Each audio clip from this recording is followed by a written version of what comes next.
Imagine a world so choked by air pollution that you wouldn't be able to step outside, so bogged down by water pollution that cancer and other diseases run rampant. A world without wildlife and full of synthetic sustenance. This could have been our present without Earth Day, and it could still be our future if we do nothing. Hi, welcome to Steve Talks, and today we're discussing Earth Day. The first Earth Day was the 22nd of April in 1970.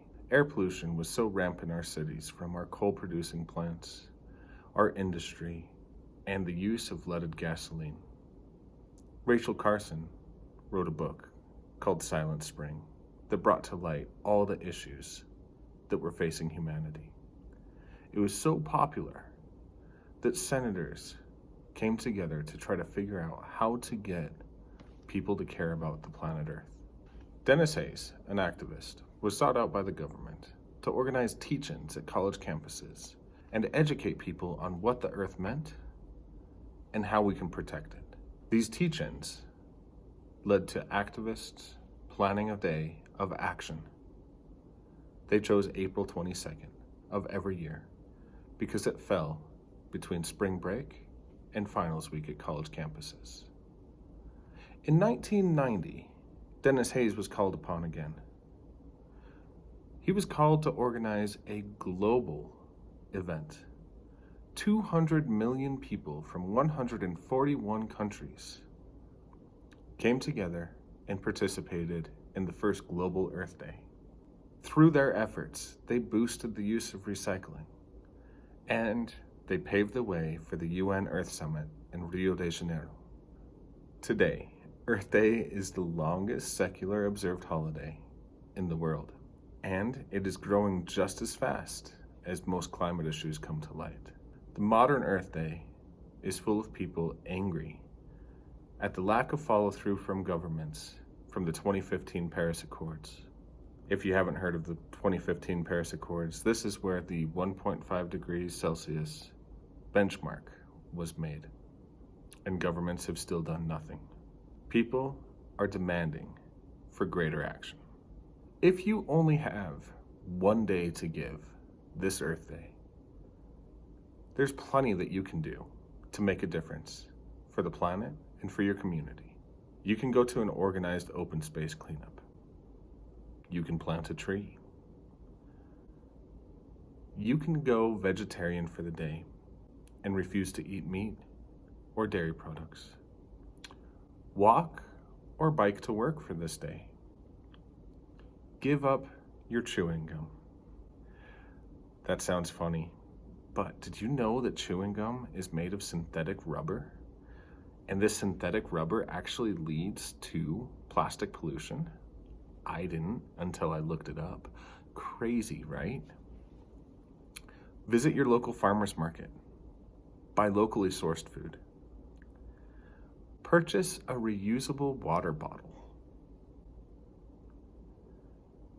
Switch all of your bills to paperless. And do something to spread the word around the world.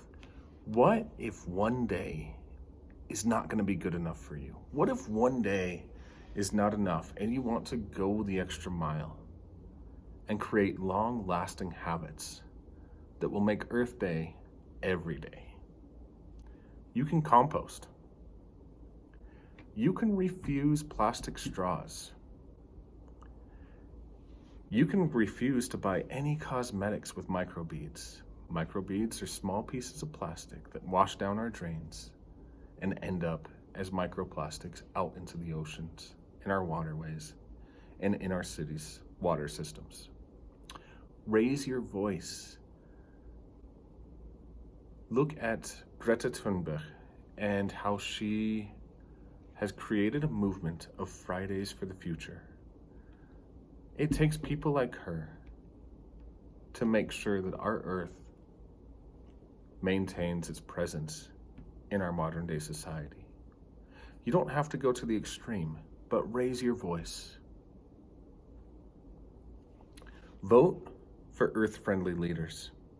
Not every politician is Earth-friendly. But if you choose the leaders that actually care about our planet, we may make a difference. Give up fast fashion. Give up synthetic fibers. Make every week a meatless Monday. It's a small thing. Use public transportation, bike, walk. Buy secondhand goods and clothing. Limit yourself to buying only 3 brand new items every year. Keep your electronics for 7 or more years. Spread your vacations out.